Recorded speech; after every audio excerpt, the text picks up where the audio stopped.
Une vidéo sur les immortels. Oui, les immortels existent. Donc je lis, en fait, je suis en train de lire ce que j'ai écrit, c'est-à-dire sur le livre 47 immortels. Sur livre, rubrique 47 et de immortels. Bon. Les degrés d'évolution. La mort physique n'est qu'un incident de parcours. Oui, parce qu'on peut faire autrement.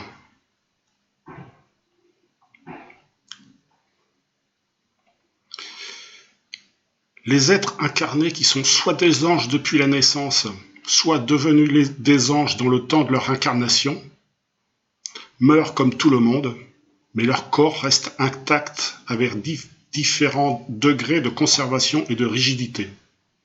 Leur corps ne pourrit pas et dégage un parfum par défaut de rose. S'ils avaient un parfum qu'ils aimaient en particulier, ils sentiront ce parfum. Par exemple, un gourou ou un enseignant spirituel dont le corps après sa mort est complètement pourri au bout de quelques années, cela signifie qu'il n'était donc pas si évolué qu'il voulait bien le faire croire. Tout est question d'intensité énergétique et vibratoire. Les êtres énergétiquement et vibratoirement au-dessus de l'ange après ouverture de leur tombe, il ne reste rien du tout. Des fois seulement des chaussures ou autres vêtements qui ne leur plaisaient pas. Donc ça leur plaît pas, donc ils les emmènent pas, c'est normal. Leur corps se dissout, mais seulement après la mort. L'étape au-dessus, donc l'étape au-dessus au niveau vibratoire, ils vont vivre très longtemps, genre 200 ou 300 ans. Ils ne seront jamais malades et auront une résistance étonnante. Sont-ils immortels? On ne sait pas. Il y a eu un cas découvert récemment en Inde, dans la période où où j'y étais moi. Enfin, j'ai vécu 3 ans en Inde, donc il y a quelqu'un qui m'a lu dans un journal, qui m'a lu un article dans un journal qu'une personne était entrée en méditation dans un monastère et qui venait de se réveiller au bout de 300 ans. En Inde, c'est courant ce genre de cas. Ensuite, il y a les immortels. Il y aurait actuellement une petite dizaine d'immortels sur Terre, dont beaucoup se trouvent en Asie, en Inde et dans ce secteur-là.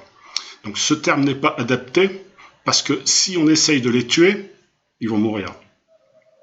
Mais ils auront une résistance plus grande que la normale.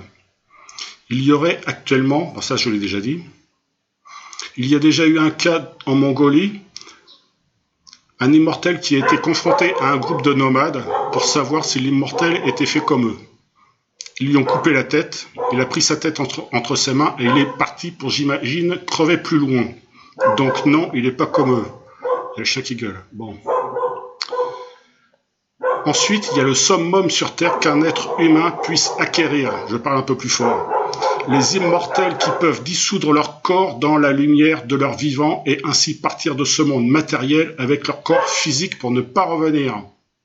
Mais certains, paraît-il, peuvent revenir par une opération inverse, sauf que ça leur coûte de l'énergie. C'est ce que certains appellent l'ascension.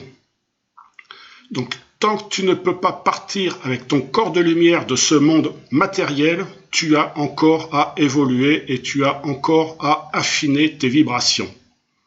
C'est tout. Donc, en partant de ce principe, la mort physique, quand tu décèdes, quand tu meurs, c'est un accident. Ça ne devrait pas arriver.